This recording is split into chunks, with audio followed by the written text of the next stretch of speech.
பைக்கோட சேஸ் வந்து கட் ஆகிடுச்சு. Hey guys, welcome back to the channel TN moto rider. So ரொம்ப நாள் கழிச்சு பார்த்தீங்கன்னா ஒரு தரமான சம்பவம் ஒன்று நடந்திருக்கு. என்ன அப்படின்னு கேட்டிங்கன்னா வந்து நம்ம பிளாட்டினா பைக் இருக்குல்ல, ஸோ அந்த பைக்கோட சேஸ் வந்து கட் ஆகிடுச்சு. ஸோ எந்த இடத்துல கட் ஆச்சுன்னு சொல்லிட்டு உங்களுக்கு காமிக்கிறேன் பாருங்கள். ஸோ கரெக்டாக பார்த்தீங்கன்னா இன்ஜின் கீழே 2 ஃப்ரேம் வரும்ல, ஸோ அந்த ஃப்ரேமில் வந்து லெஃப்ட் ஹேண்ட் சைடு வந்து ஸ்டார்டிங்லேயே 2 இடத்துலையுமே கட் ஆகிடுச்சு. இந்த இஷ்யூ பார்த்தீங்கன்னா ஒரு 2-3 வீக்ஸாக இருந்துச்சுங்க. பட் நான் தான் வந்து கவனிக்கல. பிளாட்டினாலாம் பார்த்தீங்கன்னா அந்த சைடு ஸ்டாண்ட் போகிற லிவர் மட்டும் ரஸ்ட் ஆகிட்டு கட் ஆயிரும். ஸோ நான் கூட அப்படி தான் நினச்சிட்டு இருந்தேன். ஸோ என்ன ஆகும் பார்த்தீங்கன்னா வந்து சைடு ஸ்டாண்ட் போட்டு பைக்கை விட்டுன்னு வச்சிங்களேன், அப்படியே பைக்கை படுத்துரும். ஸோ இன்றைக்கி காலையில் பார்த்தீங்கன்னா 2 சம்பவம் தொடர்ந்து. ஆக்சுவலாக என்ன பார்த்தீங்கன்னா வந்து என்னோடய பைக்கில் 2 வீலுமே வந்து டியூப் டயர் தான். பட் நான் செகண்ட் டைம் டயர் மாத்திரப்ப பார்த்தீங்கன்னா டியூப்லெஸ் போட்டிருக்கேன்.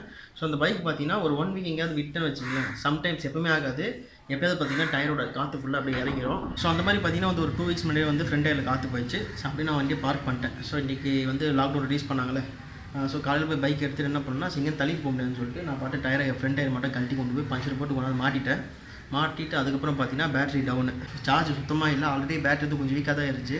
இப்போ வந்து சார்ஜ் ஃபுல்லாகவே போச்சா, பைக்கு ஸ்டார்ட் ஆகலை.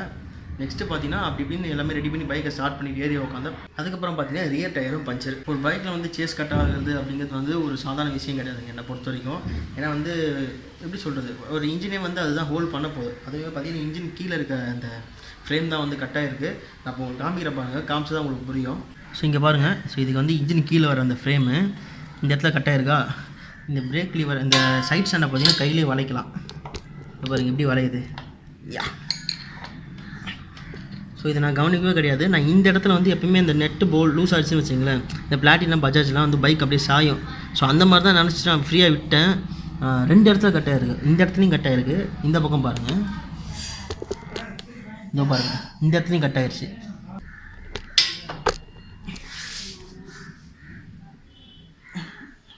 ஸோ உங்களுக்கு தெரியும்னு நினைக்கிறேன், பாருங்கள் எப்படி ஆகிருக்கு.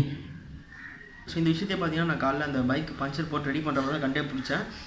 ஸோ அதுக்கப்புறம் வந்து வெல்டிங் ஷாப் கொண்டு போனேன். அங்கே போனால் அவர் என்ன சொல்கிறாருன்னா வந்து அந்த பைப் வந்து ரொம்ப தின்னாக இருக்குது, அது மேலேயே வெல்டிங் வச்சா வந்து நிற்காது கண்டிப்பாக, அதேமாதிரி டபுள்ஸ் மேலே போக முடியாது, வெயிட் தாங்காது அப்படிங்கிறாரு. ஸோ ஒன்று அவர் என்ன சொன்னார் அப்படின்னு பார்த்தீங்கன்னா வந்து அந்த 2 பைப் கட்டாக இருக்கலாம், அதுக்கு இடையில வந்து ஒரு பீஸ் மாதிரி வச்சு பற்ற வைக்கணும், அப்படின்னா வந்து அந்த பைப்பை கட் பண்ணி எடுத்துட்டு அதே சைஸுக்கு வந்து ஒரு பைப் மாதிரி வச்சு வெல்டிங் அடிக்கணும் அப்படின்னு சொல்லி சொன்னார். ஸோ நான் என்ன பண்ண போகிறேன் அப்படின்னு பார்த்தீங்கன்னா வந்து பீஸ் வச்சு தான் பற்ற வைக்க போகிறேன். ஸோ அந்த பைப்பை கட் பண்ணி எடுத்துகிட்டு வேலை பார்க்க தான் பெரிய விஷயம். ஸோ இது எப்படி ஆச்சுன்னு எனக்கு தெரியல. நான் பைக்கை கொண்டு போய் எங்கேயுமே விடலை, ஓகேங்களா. அதை ஐ மீன் என்ன ஆக்சிடென்ட் எங்கேயும் ஆகலை. நெக்ஸ்ட்டு வந்து இந்த நாகலாபுரம் போனோம் பாருங்கள், அது வந்து ஹெவி ஆஃப் ரோடாக இருந்துச்சு. பட் அந்த டைமில் கூட பார்த்தீங்கன்னா பைக் எங்கேயும் அடிப்படல. ஒரு இடத்துல இடிச்சுது, பட் அது வந்து ரைட்டர் சைடு தான் இடிச்சுது, லெஃப்ட் இடிக்கலை. ஆல்மோஸ்ட் வந்து 2 months கிட்ட ஆகுது. பட் இந்த இஷ்யூ பார்த்தீங்கன்னா வந்து ஒரு 2 வீக்ஸாக தான் நோட்டீஸ் பண்ணிகிட்டு இருக்கேன். ஸோ இப்போ நான் என்ன பண்ண போகிறேன் அப்படின்னு பார்த்தீங்கன்னா 2 பீஸ் வைக்க போகிறேன். அதாவது கீழே ஒரு பீஸு, உள் சைடுக்கு ஒரு பீஸ், 2 பீஸ் வச்சு பார்த்து வைக்க போகிறேன். பட் அந்த 2வது பீஸ் வைக்கிறதுக்கு பார்த்தீங்கன்னா இப்படியே கொண்டு போனால் அடிக்க முடியாது. ஸோ இப்போ என்ன பண்ண போகிறோம் அப்படின்னு பார்த்தீங்கன்னா வந்து பைக்கோட சைலன்சரு, நெக்ஸ்ட் வந்து அந்த இன்ஜின் கார்டு, அப்புறம் வந்து இந்த சைடு ஸ்டாண்டோட அசம்பிளி, இது 3த்தையும் வந்து பைக்லேருந்து ரிமூவ் பண்ணணும். ஸோ ரிமூவ் பண்ணால் மட்டும்தான் வந்து நான் சொன்ன மாதிரி வச்சு வெல்டிங் அடிக்க முடியும். அப்புறம் அது கொஞ்சம் லைஃபும் வரும். அவங்க சொன்ன மாதிரி 1 பீஸ் வச்சு வெல்டிங் அடிச்சோன்னா கண்டிப்பாக அந்தளவுக்கு தாங்காது. நாளைக்கு காலைல தான் வந்து ஷாப்புக்கு கொண்டு போக முடியும், வெல்டிங் ஷாப்புக்கு. ஸோ நாளைக்கு காலைல போயிட்டு வெல்டிங் அடித்து ரெடி பண்ணுறது வந்து இந்த வீடியோட வரும். பட் முதல்ல வந்து நம்ம இந்த 3 பார்ட்ஸையும் வந்து ரிமூவ் பண்ணிடலாம். ஃபஸ்ட்டு இந்த சைடு ஸ்டாண்ட் அசம்பிளியை கழட்டிடலாம். ஸ்ப்ரிங்கு கழட்டணும் அவசியம் கிடையாது, அப்படியே இருக்கட்டும், ஒன்றும் ப்ராப்ளம் இல்லை.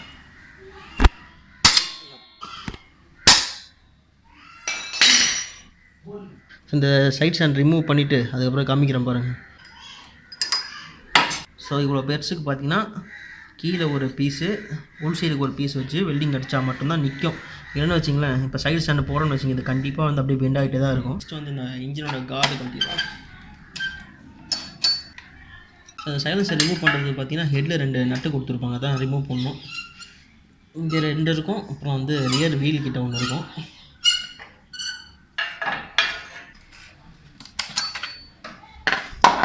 இதை ரிமூவ் பண்ணோம்னா சைலன்சர் தனியாக வந்துடும்.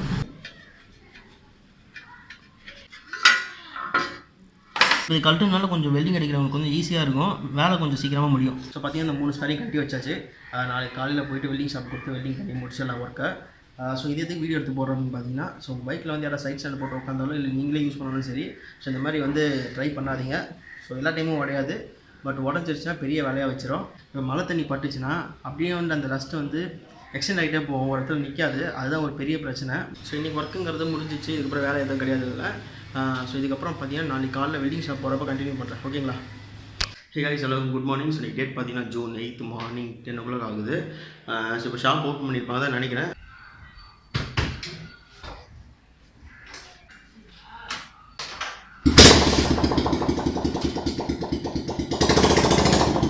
ஸோ கைஸ் பார்த்தீங்கன்னா வந்து நான் கிளம்பிட்டேன்.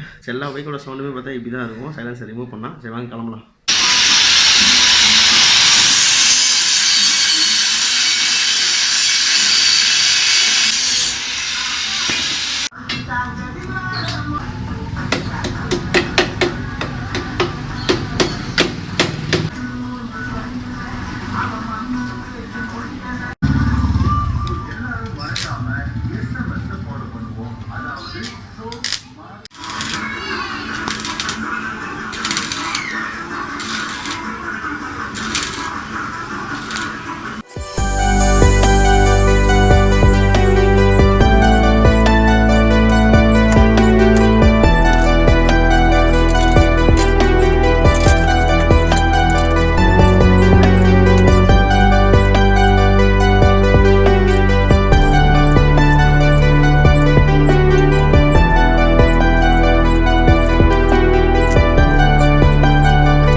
ஸோ கைஸ் பார்த்தீங்கன்னா வந்து டைம்லெஸ் பார்த்துருப்பீங்கன்னு நினைக்கிறேன்.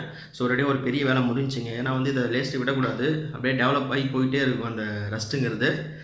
ஸோ நீங்கள் பார்த்துருப்பீங்க, நீங்கள் ஒரு எல்பிஎஸ் மாதிரி வச்சு பற்ற வச்சாரு. ஃபுல்லாக வந்து அந்த வெல்டிங் பண்ணியாச்சு. இப்போ அந்த ஷேக்லாம் எதுவுமே இல்லை, பர்ஃபெக்டாக இருக்குது.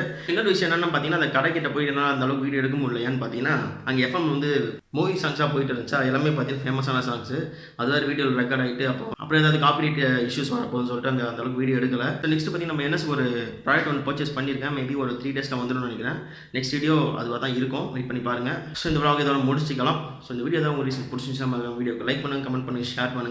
ஸோ இந்த மாதிரியான ஆட்டோமொபைல் அப்டேட்ஸ் ப்ளஸ் ட்ராவல் பார்க்கணும்னு நினச்சின்னா மறக்காம நம்ம சேனல் சப்ஸ்கிரைப் பண்ணுங்கள், பக்கத்தில் இருக்க பெல் பட்டனை கிளிக் பண்ணுறேங்க. நெக்ஸ்ட் vlogல மீட் பண்ணலாம். Till that by.